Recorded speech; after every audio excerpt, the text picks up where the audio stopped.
समस्त को जुहार। तो आज मुई आसी जूनागढ़ जेनटा कि भवानीपाटनारू 20-25 किलोमीटर दूरे अच्छे। आउ हेनु आज गोटे बढ़िया मंदिर देखामी जेनु आपण मैंने जदि आइबे बेले दुपहर आराम से खाई खुआ कर भोग खाइला लेखन घरुआ टेस्ट पाई पारबे। इटा हूँ आमर कलमपुर छक जूनागढ़ आ हेनु ठीक सामने आपण पाइबे।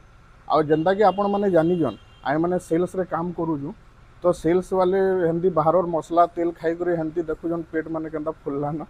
तो हेति लगे आमको सादा सिंपल जेनता घरुआ मिलीगले सेटा बढ़िया लगसे।